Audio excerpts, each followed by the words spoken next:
Tonight, I stand before you not just as a man, but as someone shattered, rebuilt, awakened, and strengthened by the cruelest truth a heart can face.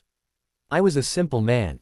Hard-working, loyal, a husband who believed that his wife was the gift God sent to complete his world. Every morning, I would wake up early, kiss her on the forehead, and head to work with one thought: I must earn enough to give her every happiness she ever dreamed of. I believed in love. I believed in her. But this world often punishes those who love too deeply. For months, something inside me felt different. Small changes, tiny sparks of doubt, a hesitation in her voice when she said, "I love you." A distraction in her eyes when we sat together. A smile, one I used to think was mine, slowly fading away, or worse, offered to someone else. Yet I still trusted her more than I trusted myself. One evening, fate decided it was time for truth. I finished work early. It was quiet in the office, and even quieter inside me. I drove home thinking I would surprise her, but God knew the surprise was not mine to give, it was mine to receive. I parked my car silently, walking towards the door with excitement like a boy returning to his mother after the first day of school. Little did I know, that excitement was a cruel disguise worn by heartbreak. As I unlocked the door, I heard it. Not laughter, not conversation, not love, a sound of panic, a sudden movement, a rush, as if life inside the house wanted to hide itself before I stepped in. I called her name. No answer. I placed my bag down slowly, every second turning heavier than the last. The air turned into stone. My throat went dry. The heartbeats inside me became drums of war and fear. Again, I called her name, louder. Then, she appeared at the top of the stairs, breathless, hair messy, eyes wide open like someone who had seen a ghost. But I was not the ghost, I was the living man she had buried long ago in her mind. Her voice trembled as she spoke. You're home early." In that moment, the world paused. Her question was not filled with happiness, it was filled with worry. Why worry? Why panic? Why fear my presence? Something in me broke, though I hadn't seen anything yet. I slowly walked up the stairs. She tried to block me, her hands shaking, her lips searching for lies to protect the truth she hid. But I had already seen it in her eyes, guilt. Then, a sound came from behind the bedroom door. A footstep, a whisper, a mistake, and that mistake was enough. I pushed the door open, and there he was. A stranger, a man in my house, standing in the room where I dreamed of a forever with her. Our wedding pictures on the wall watching us silently. The bed, our bed, carrying the scent of betrayal. The truth was no longer a suspicion, it was alive, standing in front of me. Her voice returned, weak and desperate.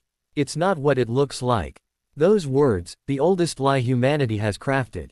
I didn't scream. I didn't fight. Rage did not arrive. No violence. No cursing. Just a silence more terrifying than anger itself.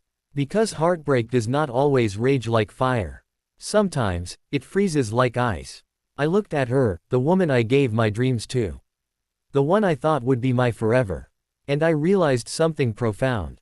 You don't lose someone who betrays you. You lose someone who pretended to love you.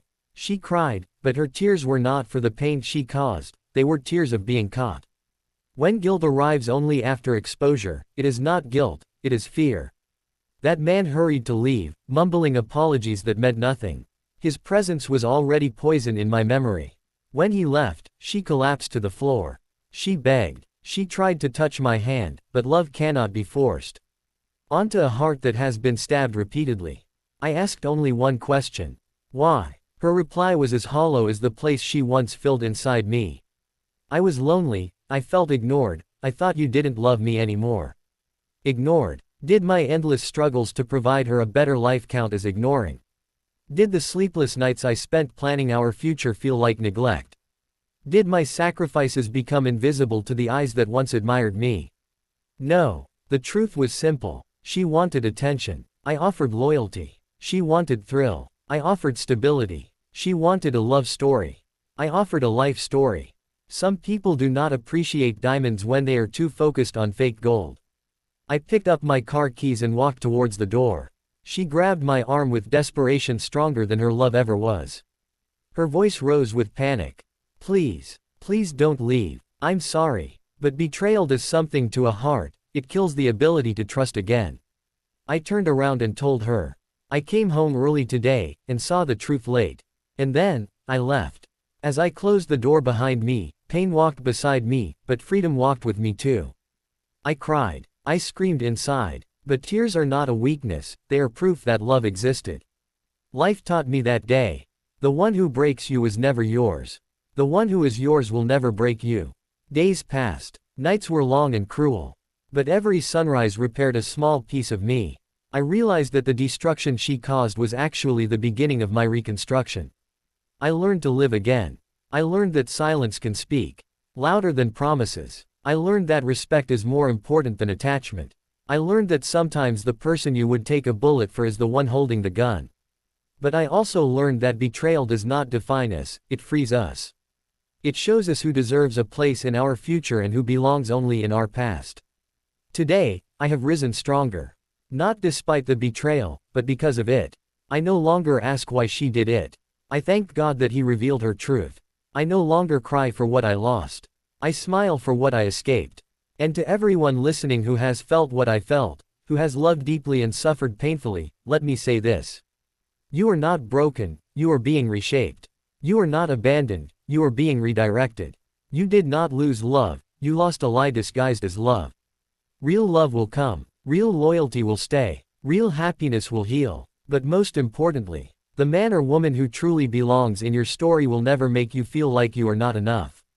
I walked away from the house that night, but I walked into my new life. A life where I am respected. A life where I am valued. A life where love is not a battlefield but a home. So if you ever come home early, and see what betrayal tried to hide, remember this. The truth may hurt you now, but lying would destroy you forever. Stand up, walk forward, close the door behind you.